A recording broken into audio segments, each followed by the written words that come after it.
Hi, everyone. Thanks for joining us today for It's More Than Just Being In, Creating Authentic Inclusion for Students with Complex Support Needs with Dr. Cheryl Jorgensen. Unfortunately, her webcam is not hosting so well today, so she will be calling in via phone. So let's get started since it's now 3 o'clock. So we are going to give CE certificates today. If you're watching live, you will receive an email within the next 24 hours. And if you're watching via on demand or via cell phone, you will have to take the quiz, which will be emailed to you and also placed in the webinar archives. Don't forget to join our edWeb community page, Teaching All Students, Practical Strategies for Inclusive Classrooms. Stay up to date for all of our upcoming webinars, CE quizzes, and online discussions for other inclusive resources. And today we're also going to be doing 3-copy giveaway of Cheryl Jorgensen's new book, which is all about her presentation today. It's more than just being in creating authentic inclusion for students with complex support needs. So be sure to stay active during the chat, and we'll be sure to announce those at the Q&A. We'll also be doing a 20% off discount today using the code edWebCJ. This code will be good until May 18th, so be sure to use it online and get a 20% discount on Cheryl's new book. So just a little bit about Cheryl. She's an inclusive education consult and co-founder of the National Center of Inclusive Education. Dr. Jorgensen is the author of the Inclusion Facilitators Guide and the Beyond Access Model, which presents at state, national, and international conferences and provides consultation throughout the U.S. She authored a manual for the National Education Association on Inclusion of Students with Autism in 2008. Dr. Jorgensen received an award for the National Down Syndrome Congress for her contributions to inclusive education research. So now I'm going to turn it over to you, Cheryl, so please feel free to jump in, and I'm going to turn myself off. All right, Kayla. Kayla, I wonder if you would advance to the next slide, please.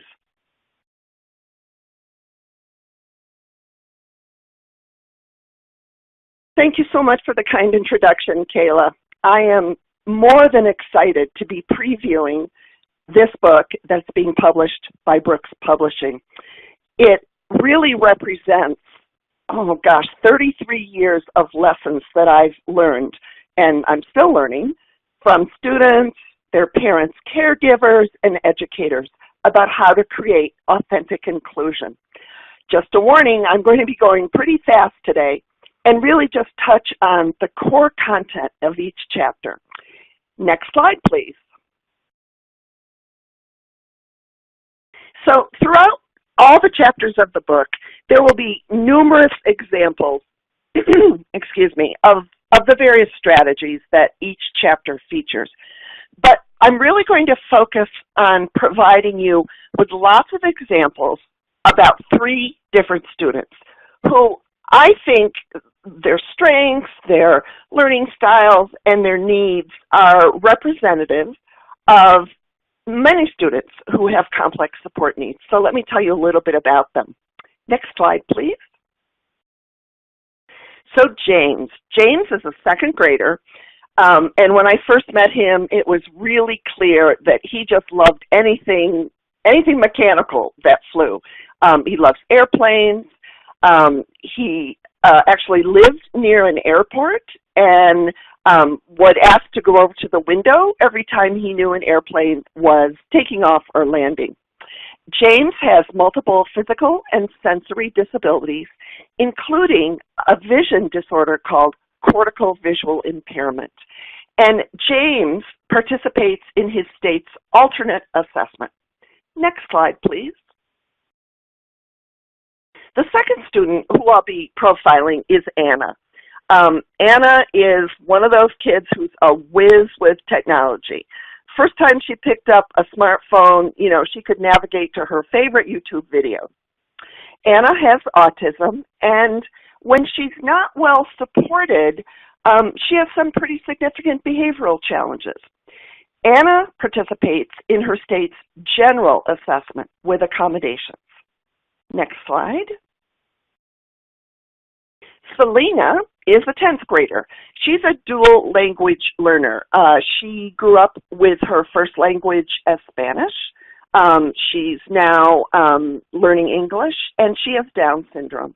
And Selena is a student who also participates in her state's alternate assessment based on alternate achievement standards. Okay, so let's start with next slide, Chapter 1. Chapter 1 is called The Fundamentals of Inclusive Education. And next slide. When I define inclusion or inclusive education, I don't really define it based on what's going on with one student, but rather describe it as a transformational educational, both philosophy and set of practices in school communities that really embrace social justice principles in which all students are, number one, presumed competent, number two, are welcomed, not just tolerated, but welcomed as valued members of all general education classes and extracurricular activities in their local schools, where all students fully participate and learn alongside their same age peers in general education instruction based on the general education curriculum in the general education classroom. And finally, where all students experience reciprocal social relationships, not just social relationships based on being helped, but social relationships in which all students bring something to the social relationship, where students with and without disabilities are helping and cooperating with one another. Next slide. So this graphic, which will build as I click on through the slides, begins with a set of beliefs anchored in the idea that all students should have an ordinary life. And you may say, oh gosh, an ordinary life, but that's just so ordinary. Shouldn't all students have extraordinary lives? And of course they should. But an ordinary life is really just what we expect for our typical students and for students with disabilities as well. And click on the next one. And the other value that really kind of overarches the fundamentals and the core elements of inclusive education is that all students are valued and all students are afforded dignity. And this idea of valuing means that we don't require students with disabilities to change, to become non-disabled, so to speak, in order for them to be afforded that dignity and the right to an inclusive education. Next click. So now we're continuing to sort of go deeper and deeper into this graphic that really depicts the core elements of inclusive education. And the next most important one is presuming competence. And really when you think about presuming competence, it's really presuming competence to learn, presuming competence to communicate, certainly, presuming competence to participate fully in that general ed curriculum, and presuming competence to establish meaningful and varied social relationships.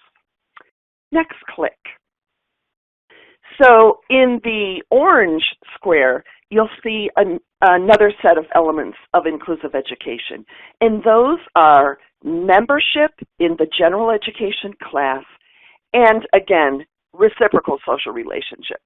And when you boil it down, it really just means I count, I belong, I have friends. Next click. Participation in general education instruction is really where I sort of say the rubber meets the road.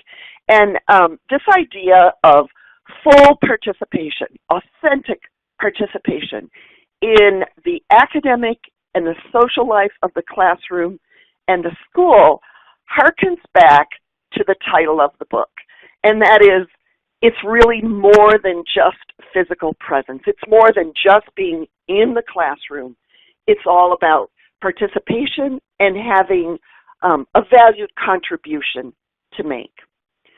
So when all of these elements of inclusive education, including, you'll see at the bottom of this slide, I kind of call it the foundation of the building of inclusive education, including the supports of the administration and effective collaborative teaming, then we can be confident that students will have both the opportunity and they will learn to their highest potential that general ed curriculum, life skills related to, being a valued member of their school and community, and just kind of everything else that goes along with being a member of that school community. Next slide. Before I sort of launch into the contents of Chapter 2, I also want to let you know that Chapter 1, in addition to really exploring these elements of inclusive education, will provide a really strong research base, about 40 years of research, on the benefits of inclusion for both students with and without disabilities. And the research support for inclusion, the strong intent of IDEA for students to be in the general education class with supports, and that notion of social justice and civil rights will form sort of everything in the basket of the rationale for inclusive education. Okay, slide that says Chapter 2. So in Chapter 2 and the subsequent chapters, I really begin to parse out what the core elements of inclusive education look like in practice. So Chapter 2 is Imagine an Inclusive Vision for Education and an Adult Life. And a wonderful colleague of mine, Erin Sheldon, she's a Canadian inclusive education presenter, she's an author, and she's a mom of Maggie, who's fully included in her school, showed this graphic at a conference that I attended last year that shows a path from presence to contribution, from simply being present all the way down to the bottom of that road or that path to being a valued and contributing member of the classroom and school community. And in the chapter, I provide you with examples of lots of different vision statements. And these vision statements really need to be right up front on a student's IEP. The next slide will show an example of some elements of a vision statement from a student who I profile in the book. So let me just show you a couple snippets of this particular family's vision for their daughter. So the first one is, our daughter learns best when the expectations are kept high and we support her abilities and encourage her. Click, please. We want her to be exposed to all content areas in high school and to improve her reading and writing skills. Next click.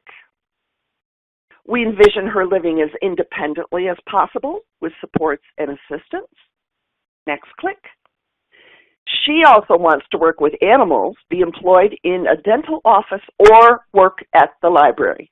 And this part of the vision statement came directly from the student herself.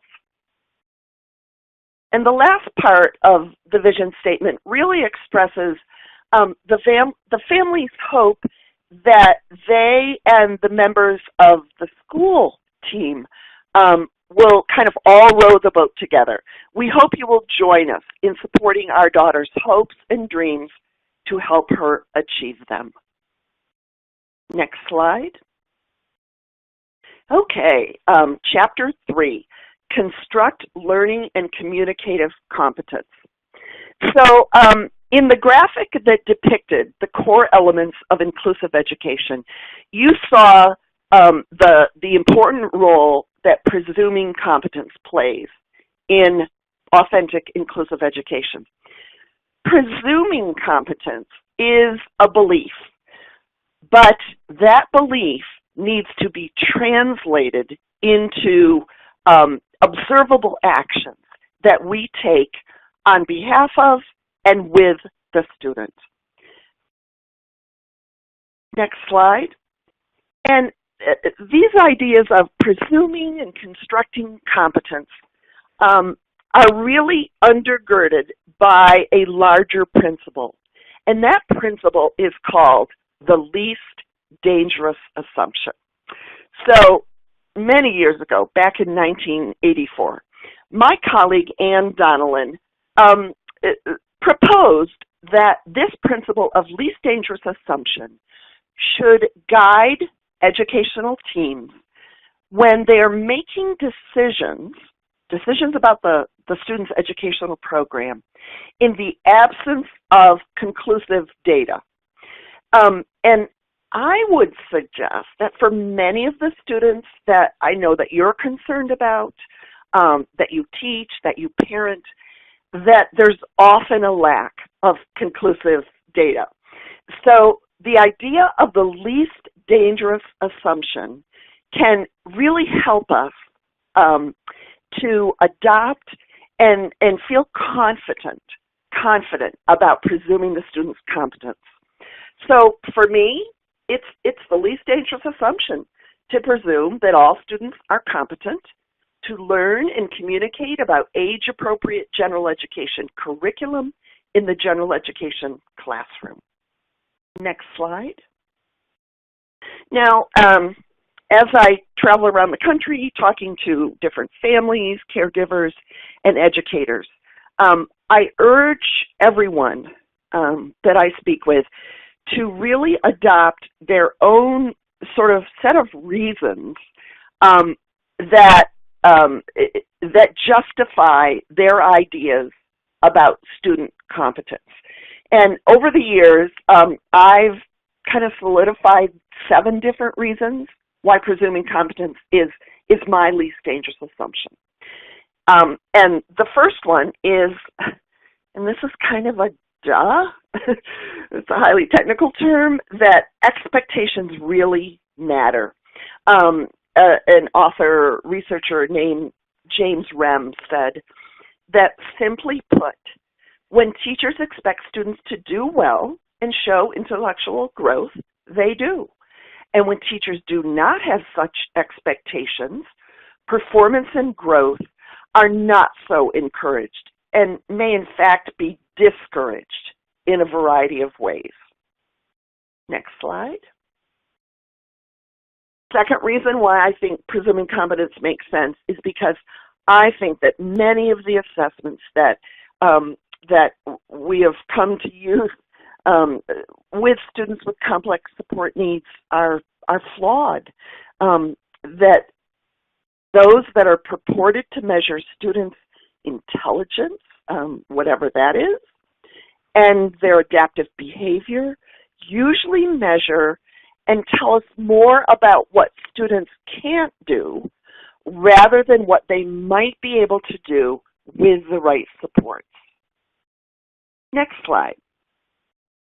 I know, and history tells us, that if we make decisions only using the science that we have at hand, without a really strong set of values, that there's a lot of danger that we will cause harm to students.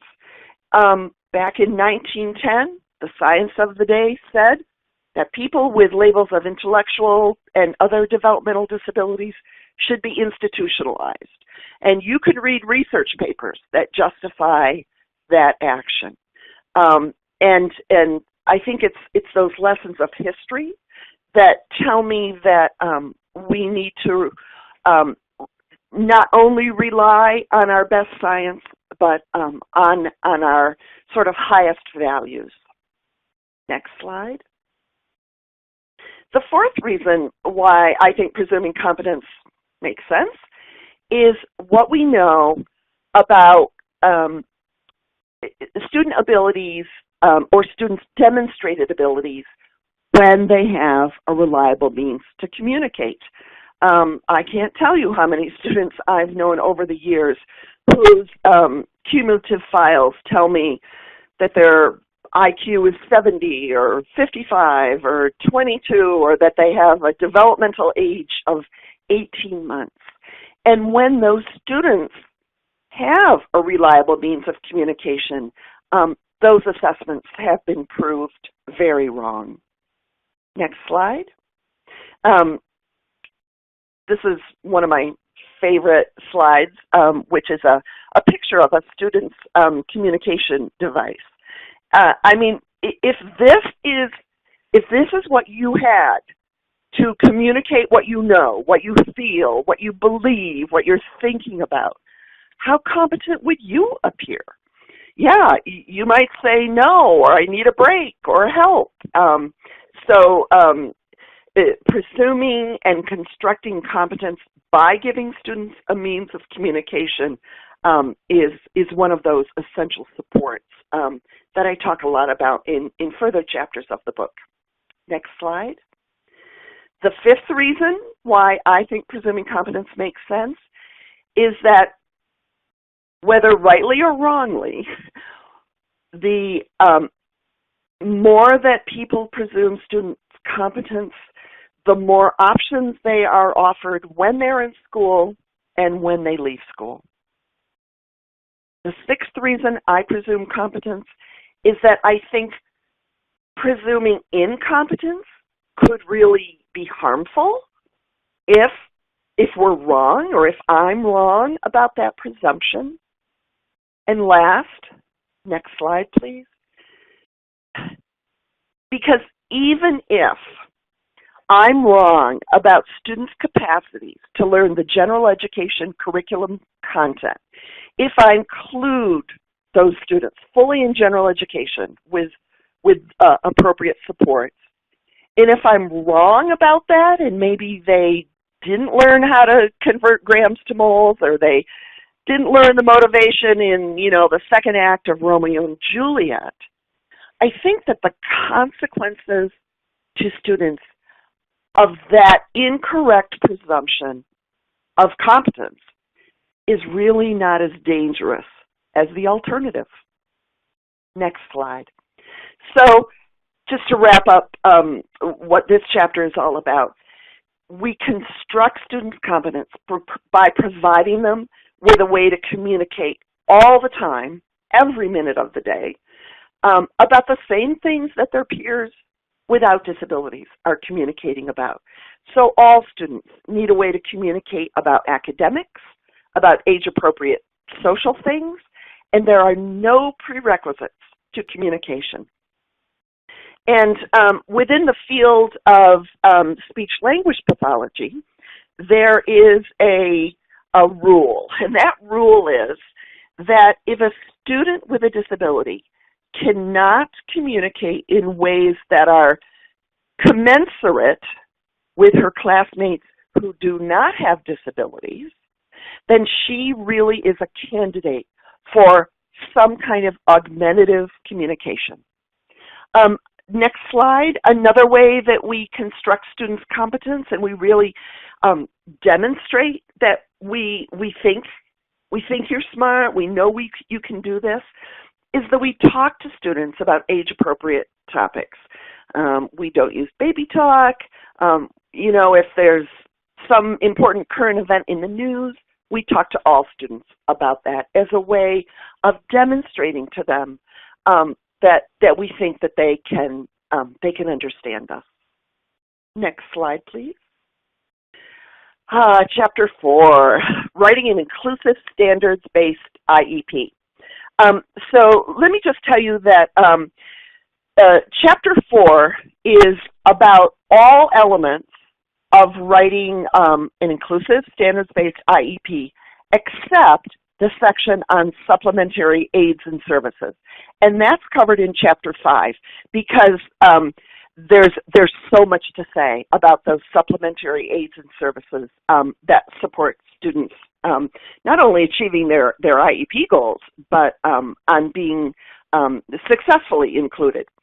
So Chapter 4 will provide you with a detailed checklist and many, many examples of different parts of several students' IEPs that have been written in a way that promotes and supports their inclusion. Next slide.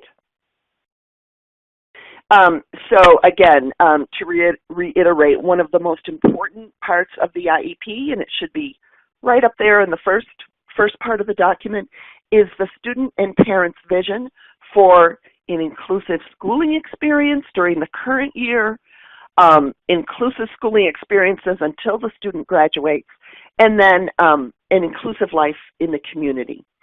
And what I've noticed is that a section in the IEP called Parent Concerns, Parent Vision is on many districts or states' IEP forms, but if that does not happen to be the case in your instance, that student or parent vision can go in another section that is called, other information, other deliberations, or even under the section of accommodations and modifications. So I'm sure that, and I have been able to find a place on every IEP form for that very important upfront vision statement. Next slide. So a strengths-based description of the student is an element of an IEP that supports students' inclusion as opposed to only a deficit-based description of the student. Let me give you a couple of examples. So I've seen IEPs that say, James is nonverbal, he's wheelchair bound, he's unable to read, he requires one-on-one assistance.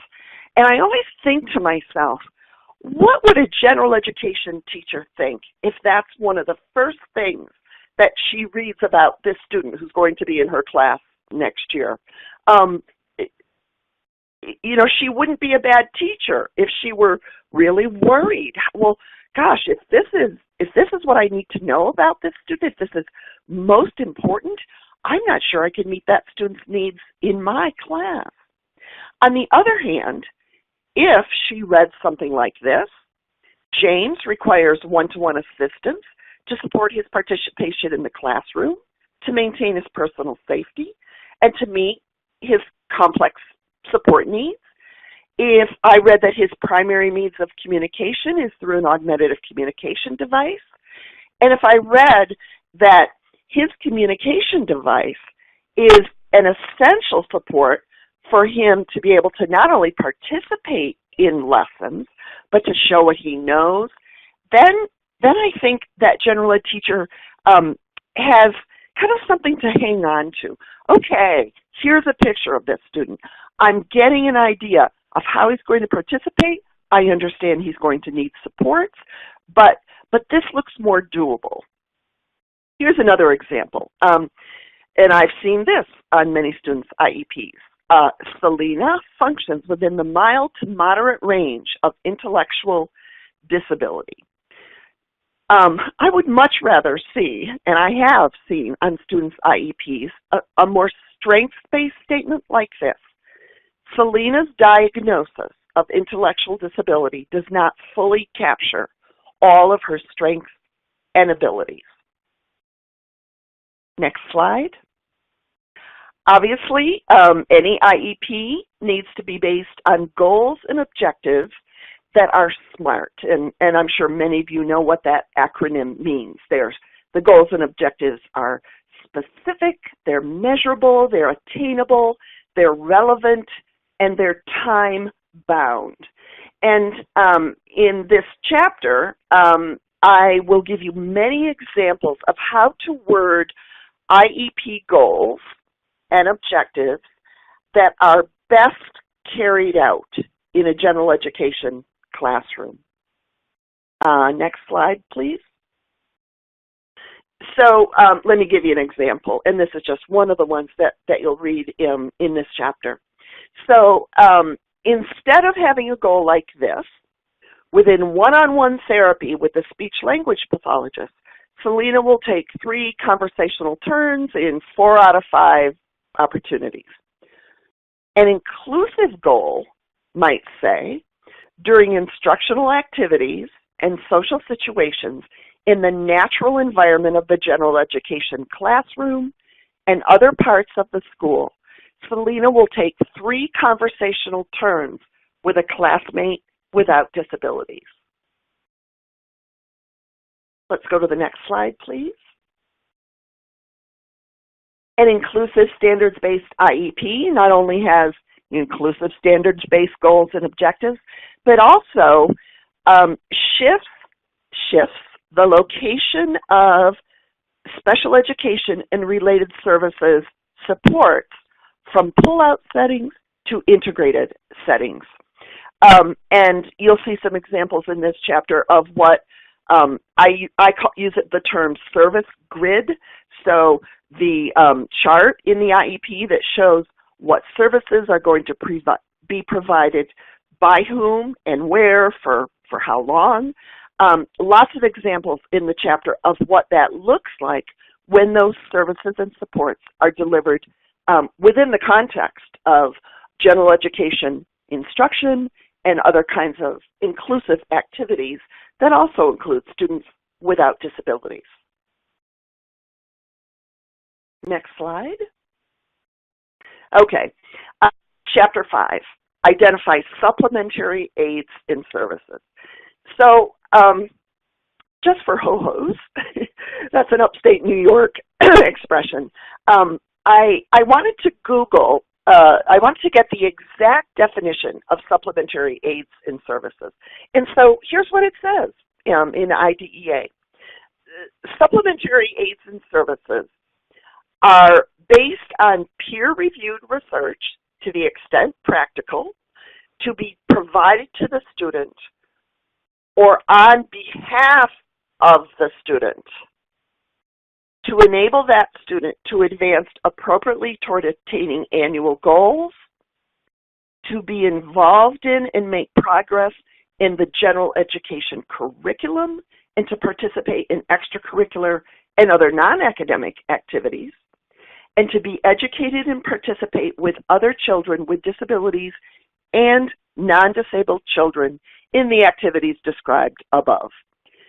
So that section may not be all that new to you, but the part that I think most people are not quite aware of is this idea of providing supplementary aids and services on behalf of the child. So let's go to the next slide, and I'll give you an example of what that means. So actually, I'm going to give you some examples of the services provided to the student, and then talk a little bit more about what I mean supplementary aids and services provided on behalf of the student. So I love this little cartoon because not only does the supplementary aid and service of orientation and mobility training or a white cane be helpful for the student, but we also need to remember that the team may need some training in how to use those technologies. In this chapter on supplementary aids and services, there'll be lots of examples of emotional supports. Next slide. Sensory supports. Next slide.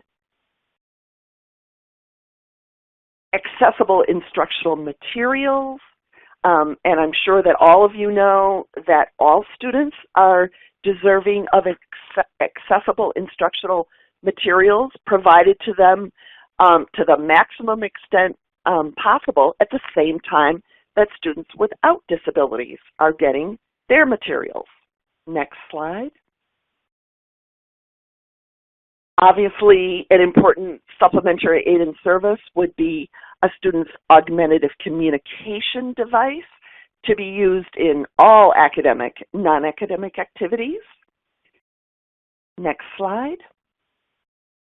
Many students need visual supports, such as a graphic organizer like this. Next slide.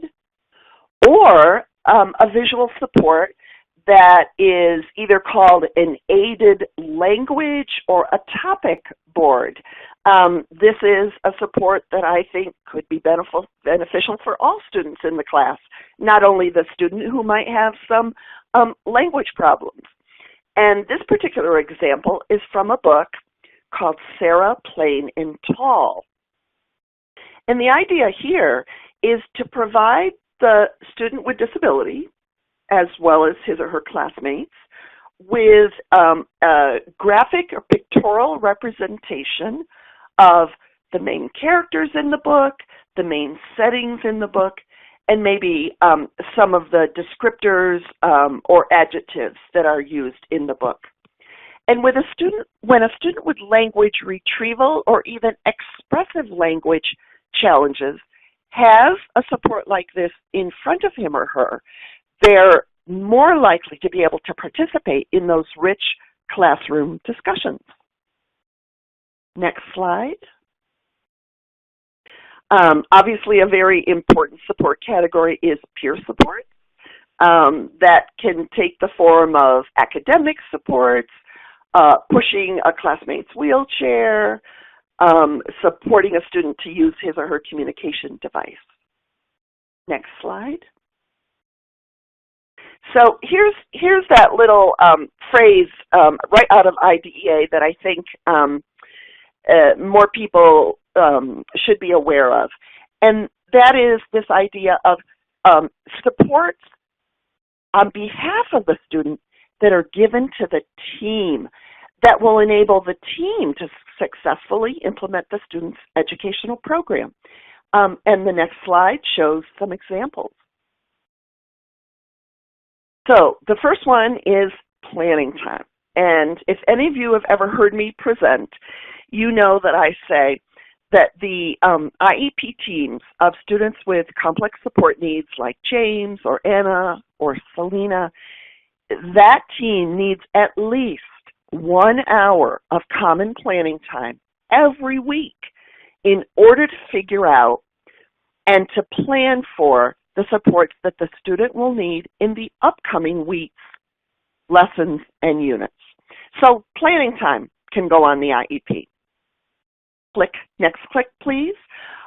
Some teams need training in order to learn to use assistive technology, to apply positive and humanistic behavior supports, sensory supports, augmentative communication. And that training might be most appropriately provided by someone outside the school, and that can be put on the IEP. Obviously, professional development falls under this rubric of supports for the team. A homeschool notebook is really important for many, many students, not only for the reasons that they're typically used, which is, just to let families, caregivers, and school kind of know, what kind of day did the student have, what kind of night did he or she have, or what kind of weekend. But so all members of the IEP team can be aware of upcoming books that are going to be read, topics that will be introduced, so that families or caregivers can do some background knowledge building at home. Okay, next slide, please.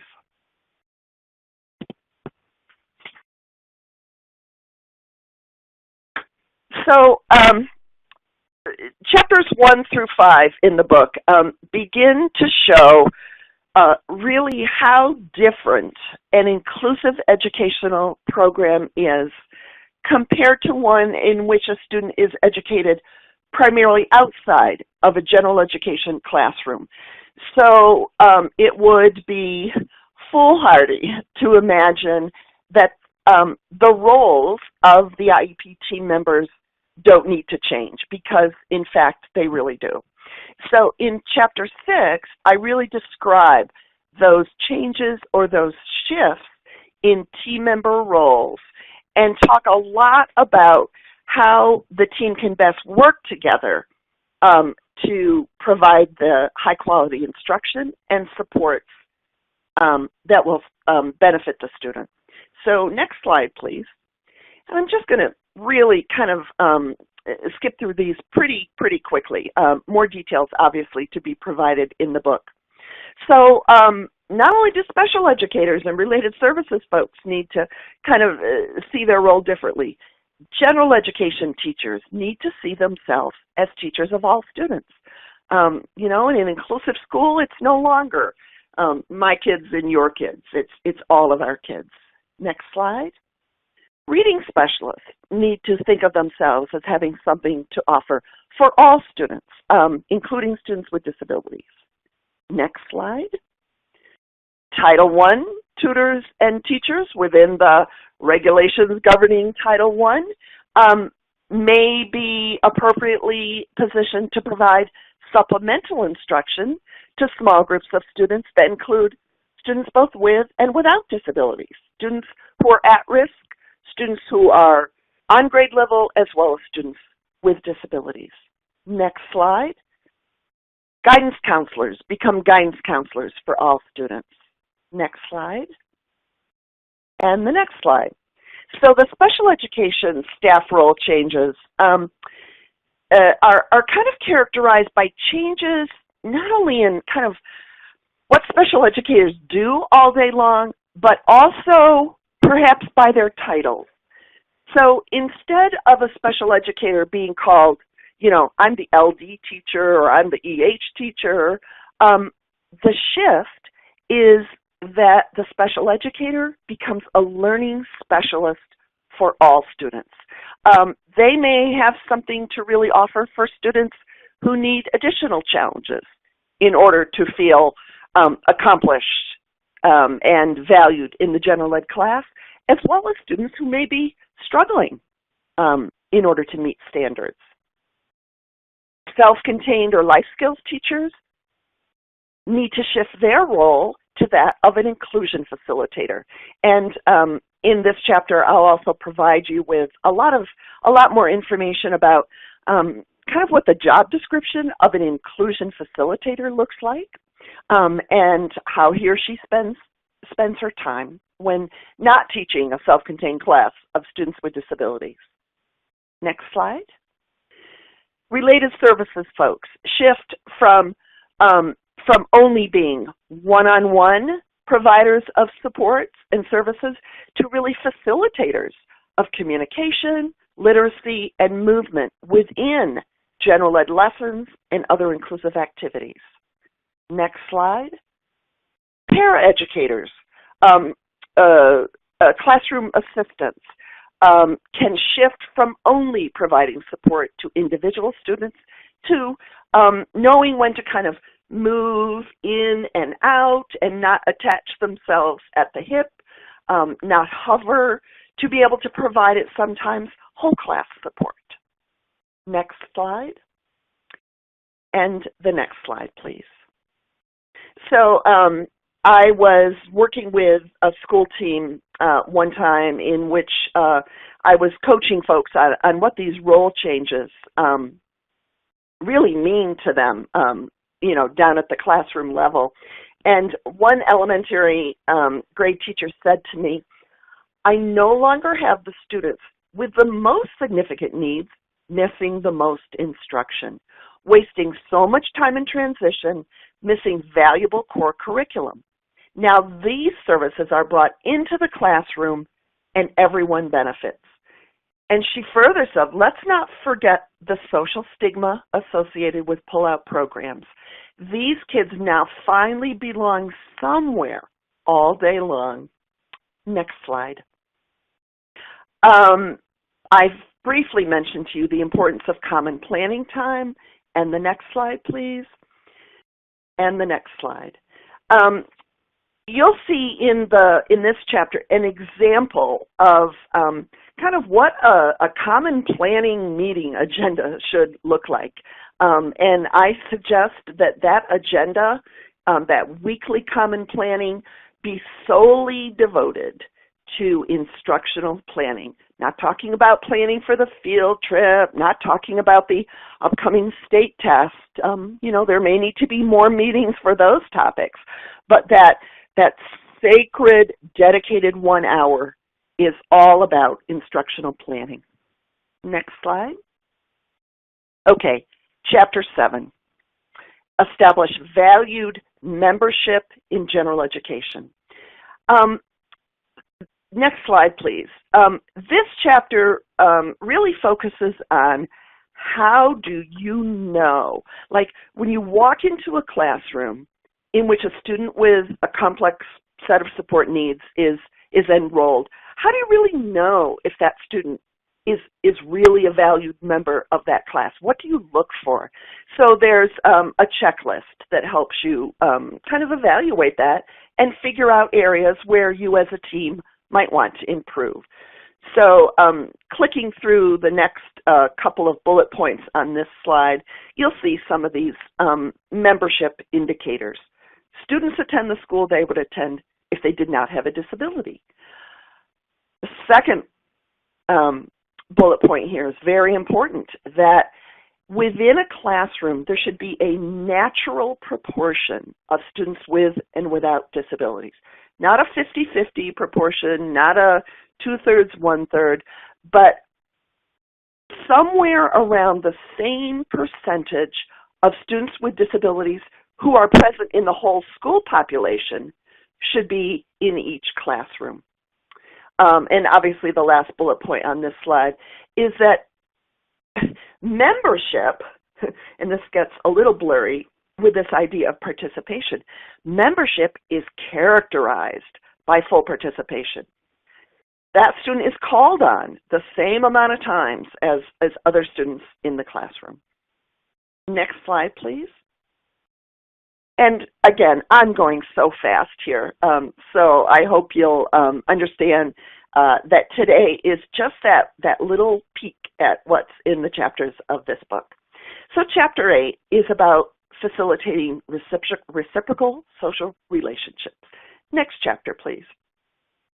An activity that I suggest that everyone who reads this chapter does is to kind of plot out the social relationships, the social circles, if you will, that a typical person without a disability might have. So I did mine on this slide, and you can see there I am in the middle. I'm CJ, and in the ring right outside of my name are my family. The next ring are my closest friends in the world. The next ring out are people with whom I share activities. And in that outer circle are people who are paid to be in my life. And, you know, if I plotted this for a typical child, we might say, gosh, that student looks like he has a really full life. He's not only got that solid family unit, but he's got, you know, a couple BFFs, a whole bunch of kids who he shares activities with. Next slide. Unfortunately, when we do that same kind of social relationships mapping with some students with complex support needs, we see that some circles are pretty full. Strong family unit, lots and lots of people who are paid to be in the life of the student, but some gaps or even some absences in the sort of BFF circle and the circle in which we map students with whom that student shares common activities of interest. And so in this chapter, next slide please, about half the chapter is really devoted to addressing the barriers that we unintentionally might put in the way of students having rich reciprocal social relationships. And the second half of the chapter, next slide please, is some strategies how, if even after we've taken away those barriers, like, you know, an over-reliance on paraeducators or students' lack of a communication system, If a student still, is sort of a natural course of events, does not have those circles filled, how might we intentionally facilitate student relationships? Next slide. Okay, chapter 9. This is a really fun chapter because I just think it's so rewarding when teams have kind of a blueprint or a framework to use when thinking about the supports that a student needs to fully participate. And that's what this chapter is all about. It's about developing learning and participation plans, and very importantly, assessing how accurately and consistently those support plans are actually delivered to the student. Because it's, you can have the greatest plan on paper, but if it doesn't get realized in the classroom, then the fidelity of supports is really low, and therefore can't have much confidence that the student is actually participating and learning as much as she might. So the next slide. The purpose of this weekly instructional planning meeting using a framework that I'll propose in the book is to answer 5 questions. 1, what are typical students learning? 2, what are the most important things that we want our focus student to learn? 3, what are other students doing that shows they're really engaged in learning, engaged in instruction, and that's that participation criterion? What supports does our student need to fully participate? And last but not least, who will prepare the supports and by when? And in the chapter are well-developed participation and support plans for the 3 sample students. And again, if you'd like to review this presentation in greater detail and take a closer look, you'll be able to see that in the recorded version of this presentation. But here's a quick little glimpse at Selena's learning and participation plan, where we've really laid out what are all kids learning, what are the most important things for Selena, how will we assess her. And then the second part of the planning is to really look to kind of tune or bring that microscope a little bit closer to what's going on in the classroom and say, in the left-hand column here, if I walked in and I wanted to just see, gosh, are these kids engaged in learning? What would that look like? And then in the right-hand columns, what supports does this student need to fully participate in this biology class and lab experiment? And the really cool thing about these forms is that they can be customized for the unique supports that your student needs. So if your student doesn't need assistive technology but does need vision or hearing supports, you can plug that right into this form. Next slide. Okay, Chapter 10 is about planning and preparing for an inclusive life after high school by using what's called a personal futures planning process. And there are a number of those planning processes out there that can be very appropriate. And the one that I will teach you to use in the book is how to do what's called a MAP, M-A-P. And the next slide shows a graphic representation of this young man's meeting where he sat with his friends, his family, his extended family, some members of his community, and some members of his school team to really explore that adult vision for inclusive community living and to begin to map out the steps along the way that the student would need to take and that would need to be taken by his team to help him reach that vision. Next slide, please. And finally, Chapter 11 is it's kind of a Dear Cheryl chapter. I have a part of my website that's called Dear Cheryl, and it's really kind of a Q&A of the most common questions that I've gotten year after year, presentation after presentation, about, I don't know, some of the kind of thornier issues that may come up when teams are trying to implement inclusion. And so Chapter 11 has, oh gosh, I think a dozen of those kinds of challenges related to extended year services, how to really make school-wide changes that go beyond one student, where do you start if you're a school thinking about inclusive education, how might folks think about challenging behavior in new ways. So next slide, please. So in conclusion, and before we do our question and answer, I would like to end with a quote by just a wonderful man, Joe Petner. I attended a conference that he gave in 2004. He was a principal of an inclusive elementary school in Cambridge, Massachusetts for many years. And he said, inclusion is an easy thing to do poorly. So what I really hope is that this book will help people go way beyond that idea of just doing, minimal inclusion or acceptable inclusion, but to help families and educators do inclusion authentically and well, not only for the benefit of those students with complex support needs, but also for their classmates without disabilities, who will ultimately grow up alongside them and share their lives with a commitment to inclusion of everyone.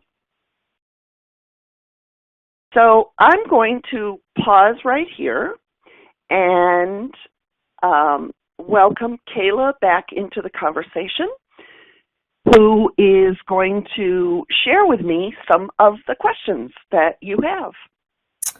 Hi, Cheryl, I'm sorry. Thank you so much for that amazing presentation. People are obviously getting a lot of great information from this, and I'm sure those who watch the on-demand video will feel the same way. So let's just jump right into the Q&A session. We've received a lot of great questions. It looks like we will be going over in time, so please stay with us if you have the availability. If not, please check in and watch the on-demand video. So Cheryl, overall, what are you seeing in inclusive classrooms across the U.S.? Do most teachers not have appropriate training? What do you think is the starting point to get people going? The school principal and the family. I think my experience is that some families are not even aware that having their child included in general education is an option for them. So it kind of depends on what your role is in the situation. And I don't know, let's say you're a special educator and you know that you are wanting to include students that you've had maybe in a self-contained environment more in general education. I would say your first conversation is with your principal, because school principals are not only the instructional leader in the school, but they're the folks that really help set the school climate. And there are tons of resources out there, which I can share with you if you email me through my website, that are really handbooks for principals to implement inclusive education in their schools. In fact, one of those books that I would really recommend for principals is published by Brooks, and it's written by Julie Costin, and I think it's called The Principal's Handbook for Leading Inclusive Schools. And then with the support of your principal, I think you need to begin having conversations with families. Again, maybe they have not even envisioned what an inclusive education might look like for their students. If you Google inclusive education on YouTube, you will find, I would bet, at least 100 great videos showing examples of students with a variety of complex support needs successfully being included in general education. So doing kind of a, family info night would be great. There are certainly steps that I would suggest happen in the school that include providing professional development for all staff together in one room, about some of those core elements and practices for inclusive education. And although there are lots of other suggestions I could give you today, I think I'll just end my response to this question with making sure that whether you begin with 1 student or 10 students or 100 students, that you work with your principal to get that common planning time anchored in the master school schedule, so that you and your colleagues really have that support that you need to do inclusion well. Okay, great answer. Let's go to our next question. What would you suggest to any parent who has tried the Teams way? It hasn't worked. Schools refuse to provide proper supports, and they aren't willing to spend money for a diagnosis. If a parent has already tried IEP management, do you know what any kind of next steps they could take would be? I thought I understood your question. I think what you're saying is the school is not even agreeing that your child qualifies for special education services. I think it was that part about, not even willing to seek a diagnosis. So I have a couple of suggestions for you. One would be, and this isn't in a particular order, is there are organizations in every state that are called Parent Training and Information Centers. And you can Google that. So let's say it's New Mexico, Parent Training and Information Center. And every state has one of those centers that will provide assistance to families who are having some kind of challenge with the special education system or special education services for their child. So I would call them and explain your dilemma. And I think probably what they might suggest you do is to invite one of their consultants to a meeting with your school's kind of identification team, the team of people who gets together to decide whether a student qualifies for special ed services or doesn't. Because I think the thing that's going to be, that you've probably found, is that doing this on your own is really hard. So perhaps having someone by your side would help. And then the third suggestion I would have, and unfortunately this might end up costing you some money, is to find someone, and you can probably find them through your Parent Training and Information Center, someone to do what's called an independent educational evaluation, IEE. So that might likely be a psychologist, someone who works perhaps at a children's hospital or a big university center near you, who can give another viewpoint other than the school's evaluators about whether or not your child qualifies for special education services. So I think those are I think that's kind of 2 recommendations. Okay, great. Good luck. Definitely. Let's go to a final third question. Any ideas on how to encourage inclusion for younger children? So I'm guessing they're referring to younger than K-12. Okay. I will answer this question assuming that you're talking about a child younger than the age of 5. So students with disabilities are eligible for special education services when or on about their 3rd birthday. And those are called preschool special education services. And I would encourage you to work with your school, your child's team, to get your child into an inclusive preschool setting. Now, this can get tricky. Some public schools have preschool for typical students. And so you would be looking to have your son or daughter become part of that school-provided preschool that they just give to any student. And your child would have an IEP that would specialize the services and the people who would go into those preschool classrooms to work with your student alongside the regular preschool teachers. Some school districts have actually, they don't have universal preschool, but because they're committed to inclusive preschool, they actually set up a preschool in which, and I'm just going to throw out some numbers here, let's say there might be 8 typical students from the community who are enrolled and 4 students with disabilities. So they kind of create their own little inclusive preschool. They don't have hundreds of kids enrolled, but perhaps students with the most complex needs.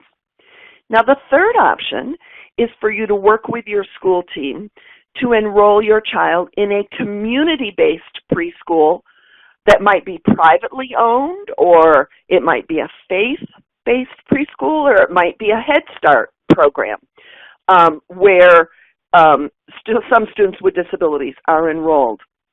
And what's really powerful to read is, and I'm going to suggest you Google this. So what I'd like you to Google is, and I'll try and say it slowly, preschool least restrictive environment guidance, Guidance. So that's preschool least restrictive environment guidance, Guidance. And what you're going to find, it's a letter from the U.S. Department of Education, Office of Special Education Programs, that emphasizes that the least restrictive environment clause in IDEA absolutely applies to preschool students. And in fact, more than any other age group, the U.S. Department of Education is really promotes that least restrictive environment as being a typical preschool, and they say where at least 50% of the students do not have disabilities. So even if your school does not have an inclusive preschool that they run, it is absolutely within sort of the continuum of placement options for you to request an inclusive community preschool placement.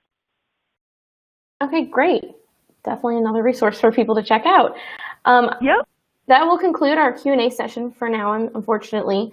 But I would like to remind everyone about the 20% discount code that you can use, edWebCJ, that is good until May 18th, and that can be used at www.brookspublishing.com. And I would also, I'm very excited to announce our winners for today's giveaway. If you are no longer online or watching this later, we will be emailing you shortly. Excuse me, pass it up. So our 3 winners today are Yvette Winter from Colorado, Mary Walsh from Florida, and Mary Sue Chunin from North Carolina. We'll be emailing you shortly about getting information to mailing the book for you. And thank you again so much to Dr. Jorgensen. It was an amazing presentation, as was evident by the chat blowing up with people asking all kinds of questions. You can learn more about her at her website, which is hidden right now, at www.cherylmjorgensen.com. And don't forget about taking the quiz don't forget to take your quiz if you're watching this on demand or via phone to get your CE certificate, and you will be emailed it within the next 24 hours if you were watching it live. And finally, don't forget to join our Teaching All Students community page to stay up to date for other resources. You can also download the planning form that was talked about for Chapter 9 of Cheryl's book on our discussion forum. We have a blank page for you to download PDF. All right, everyone. Well, thank you again, Cheryl. I hope you had a good time hosting, and we're signing off.